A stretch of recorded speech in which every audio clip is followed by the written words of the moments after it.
kita bersama dengan Dr. Alina Hasri, seorang pakar dermatologi. Assalamualaikum. Waalaikumsalam. Sihat, Doktor? Sihat. Terima kasih, Doktor, meluangkan masa. Baik, Doktor seorang yang sangat berpengalaman. Tahun pertama sahaja telah pun membantu 20,000 wanita menyelesaikan masalah jeragat, jerawat dan sebagainya. Dari sebagai permulaan, sebagai mukadimahnya kan, Doktor, apakah sebenarnya yang perlu kita titik beratkan dalam penjagaan kulit?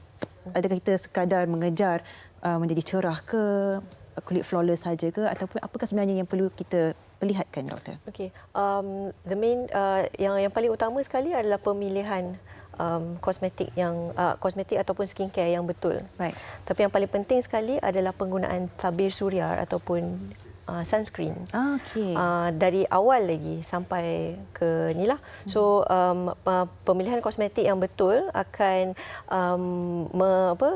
menunjukkan akan resultkan your skin barrier, whether it's fully protected or not. So kalau let's say tersalah pilih produk, skin barrier pun terkacau. Baik. Baik, Doktor, kita bercakap berkenaan penjagaan kulit, skin barrier dan sebagainya. Tetapi dalam tahun 2020 ni kita melihat ramai seolah-olah menjadi trend ibu bapa juga sama ada meletakkan kosmetik pada anak-anak kecil, menggunakan penjagaan kulit, produk dan sebagainya. Jadi kita risaulah, kita tak tahu bagaimana keadaan kulit anak kita. Adakah penggunaan kosmetik ataupun produk seperti ini akan menjejaskan kulit anak-anak kita dalam jangka masa panjang, Doktor? Okey, sebab kulit masa budak-budak kulit mereka actually sebenarnya dalam status yang ideal. Maknanya tidak ada masalah dari segi vitamin C, dari segi kolagen dan sebagainya, semua dah cukup. Tapi bila dia sewaktu dia meningkat usia, akhir balik contohnya, hormon akan membuatkan certain production, macam production minyak yang terlebih yang menyebabkan itu. So saya tak salahkan ibu bapa kalau start pada awal. Mungkin from their point at that time, pada masa itu itulah yang terbaik, dia rasa yang terbaik untuk anak dia. Tapi mana kita tahu kan. So jadi untuk jangka masa panjang, saya rasa pelaburan terbaik untuk anak anda adalah untuk pemakaian tabir suria pada awal usia. Okey.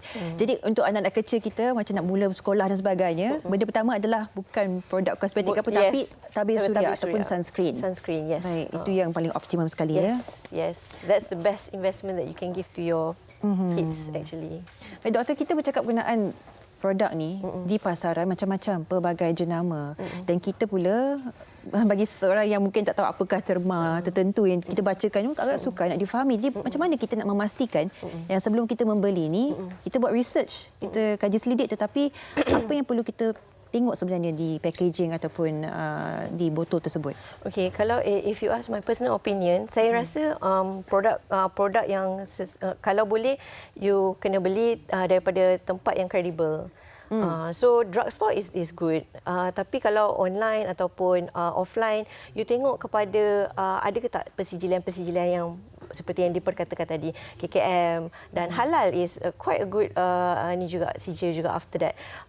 But then you have to see from a view yang tidak semua skincare tu tak sepatutnya untuk semua skin type. Baik, it has to be specific.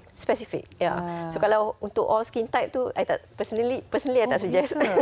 Alamak, saya masih sentiasa gunakan all skin type. Jadi kita kena pasti kulit kita dululah. Exactly, yes. Macam doktor dah sebutkan ada sijil KKM dan juga sijil halal dan sebagainya, kan. Bagaimana kita menerusi secara dalam talian tu dengan browsing ni, kita nak pastikan ini betul ke sijil ni?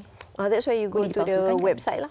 Website yang tadi, NP area tadi, you type the name of the product and then you see sama dia ada status ataupun tidak, lulus ataupun tidak. So dekat botol tu tengok ada not ke tak, notification by KKM ke tak, dia ada macam warna silver kan, dia punya pattern macam tu. Itu pun kita kena tahu juga ya. Yes. Baik.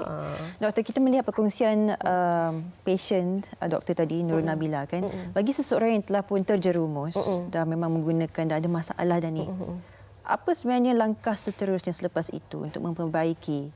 Okey, so it's hard, susah untuk seseorang tu untuk stop satu-satu produk yang mereka memang kita tahu bahaya. Sebab bila stop produk tu, risiko untuk ada dua risiko yang paling tinggi. So sama ada jerawat akan naik lagi teruk, ataupun pigmentasi yang naik makin teruk. So I've seen both of these cases. So seperti yang macam Nabila Humaira tadi, minta kita bila dia stop, dia keluar everything kan. So kita minta stop, tapi you have to expect. you have to expect dia akan keluar. Sebab ini adalah reaksi normal. Baik. Sebab kulit sudah tidak stabil. Baik. It's how your skin react to what you have done to it. Alamak. Jadi walaupun kita dah terjerumus, kita hentikan penggunaannya, mungkin juga dah terlambat kerana dah implikasi dah merosakkan kulit kita dan sebagainya. Yes. But then it's not too late sebenarnya. You boleh datang jumpa dekat doktor kulit untuk dapatkan rawatan susulan. So maknanya doktor kulit akan monitor what happened to your skin, what happened to your skin, what happened to your skin. Macam itulah. Bagi kita mungkin melihat antara kita cakap penggunaan skincare ataupun barang penjagaan kulit. Bagi kosmetik pula, adakah penggunaan kosmetik itu secara meluasnya adalah memang tidak digalakkan untuk kulit kita? Macam saya ni lah, saya pakai setiap hari pakai makeup datang kerja ya. Jadi bagaimana? Kita actually kan we cannot stop this from happening. It's just how the generation, macam mana generation tu, you know. So and then depends on career juga. You are as a host. So of course you need that. Betul tak? But then penjagaan after that is important. Baik. And what you put before you put your makeup. So the last step dalam penjagaan kulit skincare, kena letak sunblock. Lepas tu baru pakai makeup. Baik. That's how it should go actually. Damage controlnya Before. adalah sebelumnya penjagaan kulit kita adalah patut diutamakan sebelum kita menggunakan makeup, kosmetik dan sebagainya. Kita bercakap berkenaan ke majoriti wanita yang mungkin mengalami masalah salah guna produk dan sebagainya. Bagi lelaki pula kita fahamkan ada juga produknya, tapi ada banyak juga yang all in one dan sebagainya. Dia tidak sebegitu khusus ataupun spesifik seperti penjagaan kulit wanita. Jadi untuk lelaki bagaimana pula tipsnya? Okey, sebenarnya untuk lelaki lebih kurang macam perempuan juga. Cuma lelaki dia tak fokus too much products on dia punya kulit. And lelaki memang dia tak kisah letak apa sebenarnya. But asal ada. Asal ada yang guna sabun. But as long as the step is correct, is enough already. Baik. The idea here is actually untuk dapatkan satu level di mana ianya balance. Tidak terlalu kering ataupun tidak terlalu berminyak yang membolehkan jerawat untuk tumbuh, untuk clog you punya pores and all that. Yes. Baik, doktor, kita bercakap secara menyeluruhnya, kita ni semakin lama semakin matang, kulit kita berubah dan sebagainya. Jadi dari masa ke semasa, sekiranya mungkin awal tak ada masalah kulit, tapi semakin meningkat usia ni, masuk 30-an, 40-an, berubah. Jadi sebelum kita memulakan journey ataupun penggunaan produk tertentu tu, adakah kita perlu melakukan sesuatu sebelum kita memulakan? Macam jumpa doktor ke? Not necessarily actually. So what you do is you have to pilih the correct the correct skincare, the correct skincare for you.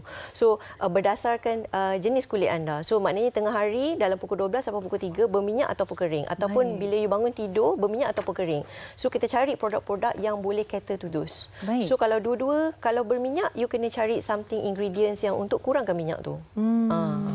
Lebih banyak lagi lah, tapi itu secara menyeluruh. Tapi yang paling penting sekali, bila pakai pencuci muka, bila pakai selepas tu rasa terik, you have to stop that because it's a little bit too much. Rasa perit, rasa pedih-pedih tu. Rasa pedih? That's it. Walaupun dia kata kalau perit tak apa, nanti putih. Tu jangan percaya ya. No. Okey, jangan percaya. Walaupun perit tak bermaksud ia berfungsi. Kita ucapkan terima kasih kepada Dr. Alina Hasni, seorang pakar dermatologi, meluangkan masa memberikan sedikit gambaran bagaimana kita perlu berjaga-jaga memilih produk yang pastinya perlu mempunyai kelulusan Kementerian Kesihatan Malaysia.